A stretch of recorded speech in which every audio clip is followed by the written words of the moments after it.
Tila hindi nalingit sa ating kaalaman ang mga bagay-bagay na kinaharap ng ating bansa sa panahong ito. Minsan, binabaliwala na ito ng mga taong ayaw itong solusyonan. Sa katunayan, nagsilbi itong sakit na kailanman hindi na gagaling pa. Isa sa mga problemang kinaharap ng ating bansa ngayon ay ang kahirapan.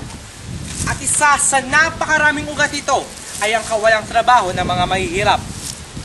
Ito na marahil ang dahilan kung kaya't maraming mga Pilipino ang nagdudusa sa ganitong sakripisyo. Kaya ngayon, isa-isa nating tuklasin ang mga istorya sa likod ng bawat problemang tila walang hangganan. Ako, si Felix Kahandi, at samahan nyo kami sa isang serye ng pagtuklas upang mabigyang lunas ang mga problema dito sa ating bansa. Ito ang Pilipinas 2011.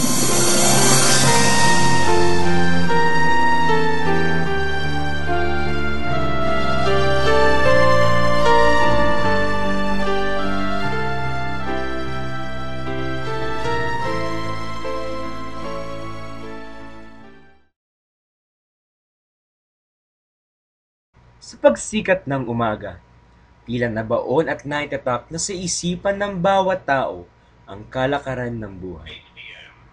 Minsan swerte na ang mismong lumalapit sapagkat nairaraos natin ang buhay sa isang buong araw.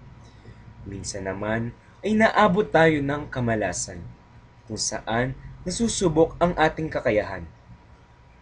Kalakip nito ang hirap at sakripisyo upang makuha nating tumagal sa haba ng panahon. Ngunit sa likod ng mga ito, makikita natin ang tapang at galing ng mga Pilipino. Nagaano mang kahirap ang ating dinaranas, hindi pa rin matatawaran ang ating katatagan. Tuklasin natin ang buhay ng mga kapwa nating Pilipino dito sa Pilipinas 2011. Isang pisngisan ng yelo sa Taliptip, Bulacan, natagpuan namin ang mga magkakaibigang ito at isa sa kanila si Kuya Villamor. At ito ang naging panayam namin sa kanila. Kuya, nakapagtapos na po ba ng pag-aaral? 3-6 lang. Bakit po hindi po kayo natuloy sa pag-aaral? Ano financial, walang pera. Tapos palad. Ano po ba ang kinagustuhan yung buhay nung bata pa kayo? Ginagisnan ko. Ginagisnan ko. May kaya po ba kayo sa Wala kami kaya sa buhay. Kung ano lang dumating sa amin, yun lang. Ano po ba trabaho ng mga magulang niyo? Nagtitinda rin sila sa Balintawak. Buhay pa po ba sila kayo? Buhay pa, wala eh. Bakit po ano po yung pangarap niyo sa buhay? Bata pa kayo? Makatapos na ng pag-aaral para makapaghanap kayo ng trabaho sa iba-ibang lugar, pambansa. Wala po ba kayong pangarap partikular maging isang doktor man lang, maging lawyer? Ano? Kung kaswertein nga, kung makapagtapos, pwede rin, hindi doktor o seaman. Bakit po ngayon, di po kayo, may pamilya po ba kayo? May pamilya namin, dalawang anak na ako. Nag-aaral po yung mga anak? Nag-aaral pa yan. Sa elementary po ba? Pangarap niyo po ba na makatapos sila ng pag-aaral upang gusto niyo pong pangarap sa buhay dati maging matupad sa kanila? Oo naman, siyempre. Kung ano mga higit makakaya ko, ikikira ako dyan para makapagtapos sila. Huli na po. Magbigay po kayo ng payo man lang sa mga kabataan upang magkaroon sila ng magandang kinabukasan. Payo ko lang sa mga kabataan na dasal sila sa taas at maging mabait sa mga magulang.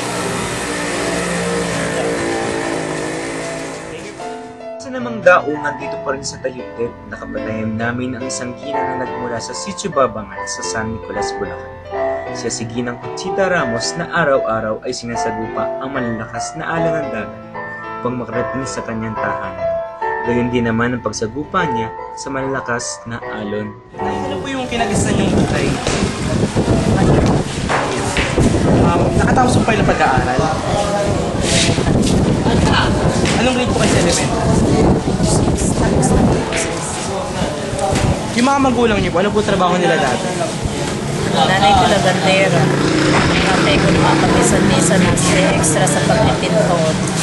May asawa po kayo ngayon? Meron. Ilan po anak niyo? Ano po trabaho ng kasama niyo? Sa ilog. Nakakaraos mo ba sa buhay? Minsan mahirap. Yung mga anak niyo po, nakapagtapos ng pag-aaral. Yung panganay ko, 4th year high school. Graduate siya ng 4th year. Tapos yung babae ko, nakapagpang siya ng 2nd year college. Yung bunso, ano siya, kasalukuyan siya 2nd year high school. Yung bata po ba kayo, meron po ba kayong pangarap sa buhay upang guminhawa man ng puminsan? Gusto ko talaga nung mag-aaral kahit talagang makatapos sa teacher. Pwede po magbigay po kayo ng payo sa aming mga kabataan upang maginhawi buhay natin sa kanila. Mag-aaral kayong mabuti. Sa ganun, makatapos kayo, okay ng magandang trabaho. Ano po ba naging epekto sa inyo nung hindi kayo nakapagtapos sa pag-aaral at wala kayong trabaho sa kasalukuyan? Laki kasi unang-unang pagka may na talaga mahirap yung trabaho. Hindi ka pa rin sa nung may pinag-aralan ka. Anong paraan magagawa mo dahil meron kang nalala. Maraming salamat po. Thank you po. Naman si Ka Aurelia na isa lamang ina ng kanyang siyam na mga anak na noon ay may pangarap na maging guro. Nay, ano po yung kinagistan yung buhay ng bata? Yun nga, kinagistan ko buhay nga mahirap ng kami.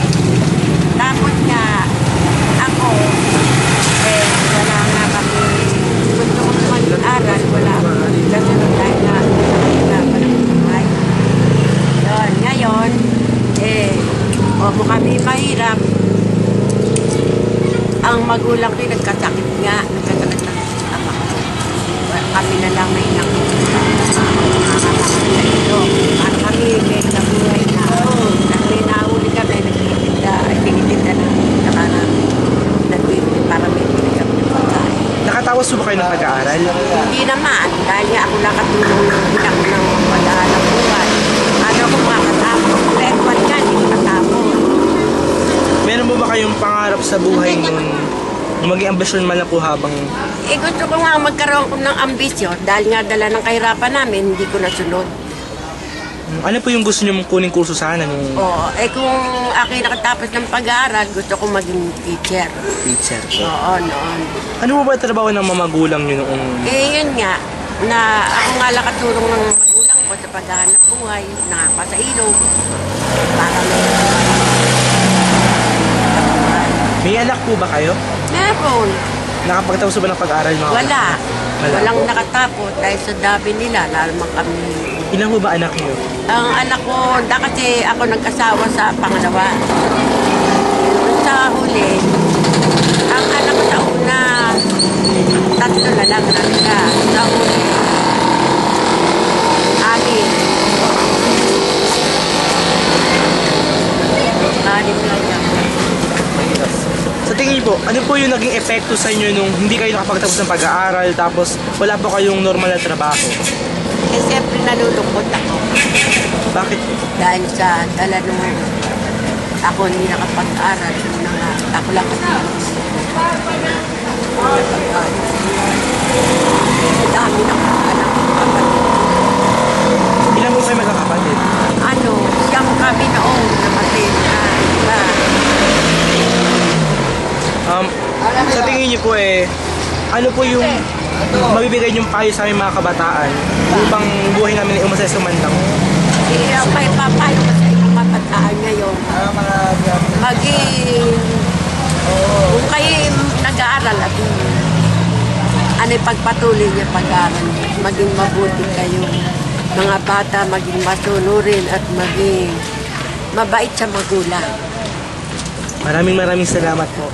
Sa isa namang lugawan dito sa Perez, Bulacan, nakapanayam namin si Kapireng na isang byuda na noon ay nais maging isang guro. Ay, ano po yung kinagisan yung buhay, yung bata pa?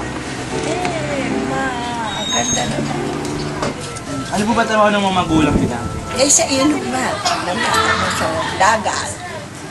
Nakapagtapos po kayo pag-aaral?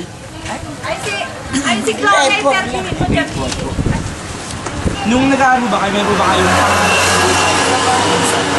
na kuning kurso? Kasi nakapagtapos ko kayo. Pangarap naman yun Nagtinda na nga kami. Maski po bigyan kayo ng pagkakataong kapag-aaral sa kolehiyo, ano po yung kukunin yung kurso?